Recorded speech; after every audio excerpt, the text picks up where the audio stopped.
Христос народився. Навіть у свята не варто забувати, що на Донбасі йде війна, тож не забудьте поздоровити бійців АТО. А з нас свіжий випуск програми. За мить ви дізнаєтесь, скільки катерів класу «Кентавр» заклали для нашої армії. Хто захотів докупити українські броньовики БТР-4М? Що зміниться у системі харчування з травня цього року? Де і для кого спромоглися побудувати патронний завод? Та скільки вертольотів замовило Міноборони Кореї? Питання володіння зброєю громадянами обговорюються в Україні регулярно. Навіть петиція з цього приводу першою набрала 25 тисяч підписів. І ось 31 грудня новий привід підняти тему. Нардеп Сергій Пашинський стріляє у людину. Поки прокуратура та експерти вивчають ситуацію, до вашої уваги 5 пістолетів, про які варто знати. Легендарний 45-й калібр Кольт М1911. Цей пістолет на озброєнні американської армії пройшов 2 світових та в'єтнамську війни. Його конструкція стала прототипом для багатьох зразків зброї. Джон Мозес Браунінг використовував схему роботи автоматики із коротким ходом ствола, який кріпиться до рамки за допомогою серги, що качається та щіплюється із затвором 2 бойовими упорами. Куля великого, як для пістолета калібру, 11,43 мм має початкову швидкість 250 метрів на секунду, а її вага надає значної зупиняючої дії. На додаток до звичайного запобіжника на тильному боці руків'я пістолету встановлено і автоматичний, тобто постріл не відбудеться, доки стрілець не візьме зброю правильно. Серед недоліків Кольт М1911 американські військові відзначають малу ємність магазину – лише 7 набоїв, а також ударно-спусковий механізм одинарного типу, що унеможливлює стрільбу самозводом. Вже понад століття ця модель випускається в світі під різними назвами та у кількох калібрах.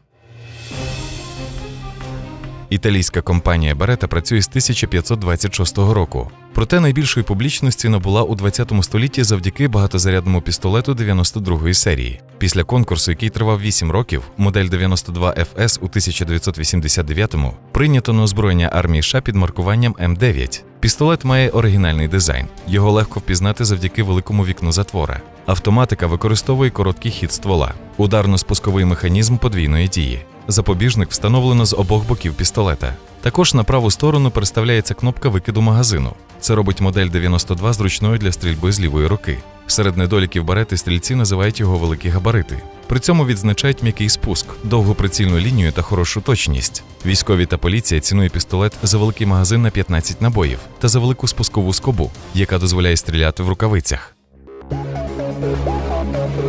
Німецько-швейцарський Sig Sauer P226 програв конкурс на озброєння американської армії, проте потрапив до підрозділів ФБР, спецназу та поліції США. Широко використовується і в Європі. Пістолет випускається в калібрах 357 зіг, 40 Smith Wesson та 9 мм Parabellum. Пістолет має рамку з алюмінієвих сплавів та самозводний УСМ з відкритим курком. Для безпеки P226 оснащений системою блокування ударника та важелем безпечного спуску курку. Затвор 9-мм моделі виготовляється штампуванням із сталевого листа. Затвори у більшості калібрів фрезеровані. Додатково до пістолета виготовляються подовжені стволи з різьбою під глушник та магазини ємністю до 20 набоїв. Через оригінальну систему пружин при стрільбі майже відсутнє підкидання ствола. Пістолет трохи повертається в руці та повертається назад.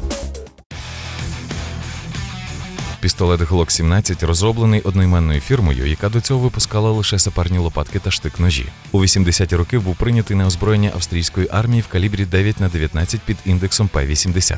Пістолет, крім ствола та кожуха затвору, виготовлений з міцного термостійкого пластику. Спусковий механізм одинарної дії з доведенням ударника.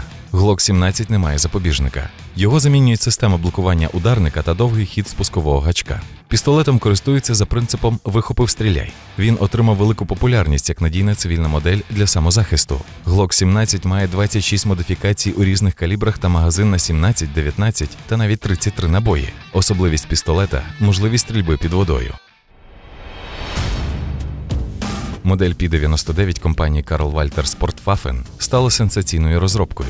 До цього фірма випускала тільки класичну зброю. Зразок поєднав у собі сучасні технології та високі бойові характеристики. Завдяки змінним накладкам руків'я пістолета можна пристосувати для будь-якого стрільця. Автоматика працює завдяки короткому ходу ствола. Спусковий механізм ударникового типу подвійної дії. P99 випускається в калібрах 9 мм Parabellum або 40 Smith Wesson. Магазин вміщує 10 набоїв. З часу розробки у 1994 році і до теперішнього часу випущено 7 модифікацій пістолета, в тому числі і компактна модель та спеціальна розробка для водної поліції. До речі, Вальтер Пі-99 стоїть на озброєнні спецпідрозділів Служби безпеки України. Рада національної безпеки і оборони схвалила проект Державної програми розвитку Збройних сил України на період до 2020 року, а також зміни до військово-адміністративного поділу території України. Так ми починаємо дайджест важливих подій за 2 тижні. Президент Петро Порошенко на Донбасі передав прикордонникам легкоброньований катер UMSI-1000, 16 одиниць бронеавтомобілів «Хамві» та нове озброєння. Також у Маріуполі глава держави взяв участь у запуску системи спостереження «Ейрос». Зараз вона бачить в радіусі 50 кілометрів, здатна одночасно вести до 200 цілей. Уряд дозволив військовим збивати повітряні судна-порушники державного кордону, а також безпілотники. Вести вогонь на ураження можна після попереджувального. Таке рішення було викликане реаліями гібридної війни з Російською Федерацією. Нагадаємо, авіація РФ неодноразово порушувала повітряний простір України.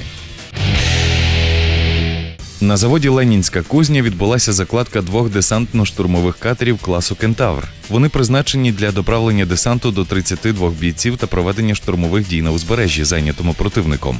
Судно має 2 бойових модулі та інше озброєння, здатне діяти автономно упродовж 5 діб до 400 миль. Міноборони Індонезії планує збільшити обсяг закупівлі українського бронетранспортера БТР-4М. Таке бажання було висловлене після випробувань першої партії контракту на 55 машин. А науково-виробнича компанія ВК «Система» передали Збройним силам України 22 одиниці броньованих медичних машин на базі транспортера МТ-ЛБ. Кабмін схвалив постанову щодо питань закупівель продуктів харчування Міністерством оборони. Тепер їх придбання відбуватиметься згідно з затвердженими оборонним відомством каталогами. Передбачається, що з квітня 2017 року розпочнеться плановий перехід армії на нову систему харчування. Мешканець Китаю 25 років лущив горіхи гранатою, яку йому подарував товариш. Лише нещодавно, отримавши буклет про вибухові пристрої серед небезпечних іграшок, він впізнав свій розлущувач. Чоловік відразу повідомив поліцію, яка зараз з'ясовує, чи є граната бойовою. Користувачів інтернету цікавить, навіщо друг зробив такий подарунок. В Тегерані запустили нову лінію з виробництва патронів для стрілецької зброї. Це дасть змогу забезпечити Збройні сили Ірану та союзників якісними та недорогими набоями. Також влада країни розраховує заключити ряд великих експортних контрактів. Цьому сприяють бойові дії на Ближньому Сході, де радянських набоїв вже не вистачає. Китайська компанія Норінко передала морській піхоті Індонезії 420-мм реактивні системи залпового вогню тип 90B. Система на базі автомобілю Тема СЦ-2030 має дальність стрільби до 40 км, а російська армія отримала першу партію модернізованих РСЗВ «Торнадо-С», що покликано замінити реактивні системи «Смерч». Військово-морські сили М'янми поповнилися новими кораблями. Серед них малопомітний корвет та біншвехті вітчизняного виробництва. Судно озброєне 76-мм арт-установкою, протикорабельними та 6 зенітними керованими ракетами. Також отримано військовий транспортник «Чіндуїн» та 6 десантних катерів LCM. Міноборони Кореї замовило в компанії Korea Aerospace Industries 30 вертольотів-амфібій на суму $525 мільйонів.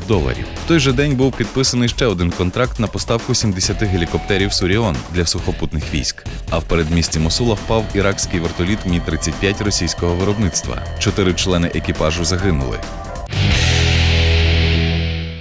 Українці ще не забули суворі зими минулих років, коли комунальникам і рятувальникам мусили допомагати військові. Серед армійської техніки, яка здатна боротися зі сніговим полоном, одним із найефективніших вважають шляхопрокладач БАТ-2. У нас на озброєнні таких близько 500. Краще знає про машину Павло Ковальчук. Україна, грудень 2012 року. Країну засипає снігом. Автосполучення в багатьох регіонах було зупинено. Навіть у столиці тільки метро працює за графіком. Тоді до боротьби з негодою долучилися Збройні сили. Були й інші роки, коли боротися зі сніговими заметами рятувальникам допомагала могутня військова техніка. Якщо скласти рейтинг залучених зразків, то беззаперечним фаворитом можна вважати армійський шляхопрокладач БАТ-2М. Було дуже багато снігу і можливості цивільної техніки не дозволяли їй просунути таку глибу снігу. Тим більше, що сніг, коли починаєш, він мокрий, тане, він починає, важкий стає. Бату це взагалі нічого не мішає. БАТ-2 – це, можна сказати, 3 машини в одній. Він здатний виконувати і функцію грейдера, і крана, а також має розпушувач для подолання твердих слоїв ґрунту. Двигун потужністю 710 кінських сил дозволяє цьому гусеничному монстру долати практично будь-які перешкоди. Він з легкістю може прокласти шлях через чагарник, лісові насадження, кам'яні та снігові завали. Для формування постійної глибини слою є спеціальна лижа, яка встановлена попереду бульдозерного обладнання. Робоча ефективність бату напряму залежить від місцевості. Так, за годину машина здатна проробити прохід в чагарниках довжиною в 2-3 кілометри. Через снігові замети за цей же час шляхопрокладач просунеться на 8-15 кілометрів. Темп роботи в лісі найповільніший – до 200 метрів за 60 хвилин. Витрати пального теж вражають. На 100 кілометрів бату потрібно 300 літрів. Вага машини – майже 40 тонн. БАТ-2 розроблений харківськими конструкторами на базі тягача МТТ. Малою серією машина почала вироблятися в 1988 році та замінила свого застарілого попередника БАТ-М, створеного ще в 50-х роках. Екіпаж машини – 2 чоловіки. Також є десантне відділення для 6 осіб. Шляхопрокладач оснащений лебідкою та краном, який дозволяє підіймати вантажі до 2 тонн. Є кранова установка, якою можна керувати з вулиці пультом, і воно можна передвігати всякі конструкції, які мішають на дорозі прогорнути, які він не зможе притягнути. Кабіна БАТу повністю герметична та оснащена фільтровентиляційною установкою. Відтак машина може працювати і в зоні радіаційного забруднення. Однак відсутність броні та озброєння не дає змоги виконувати завдання поблизу лінії зіткнення. Та навіть із такими обмеженнями машина вже встигла довести свою ефективність у зоні АТО. Дороги на різних типах місцевості. І в гірнистих місцевостях, і на рівнині, і в лісах. Ця машина використовувалась в АТО дуже багато разів, і вона там незамінима. Конкурентом БАТу часто називають інженерну машину розгородження ІМР. Вона здатна виконувати фактично ті ж задачі, що і шляхопрокладач. Проте ІМР розроблений на базі танку Т-72, броньований і має дещо іншу специфіку роботи. Зокрема, пророблення проходів в мінних полях. В інших арміях світу відшукати аналог БАТу практично неможливо. Відтак НАТО надає перевагу універсальним бойовим інженерним машинам на кшталт ІМР. Наприклад, в британців на озброєнні стоїть бронемашина «Тер'єр». Піонер Панцер 3 Кодяк використовують в армії Швейцарії. А в розпорядженні США штурмова машина ABV. Всі вони є своєрідними інженерними танками і здатні боротися не лише з природніми перепонами, а й з мінними полями.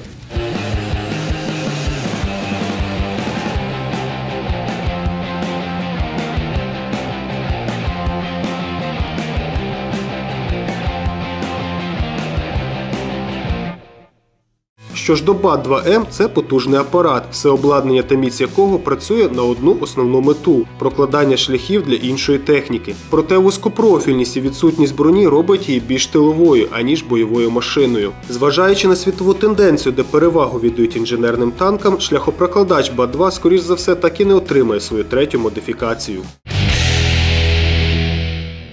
Наступного тижня дізнаєтесь про закупівлі харчування по-новому та британський танк Challenger 2. Дивіться нас та радьте друзям. Побачимось!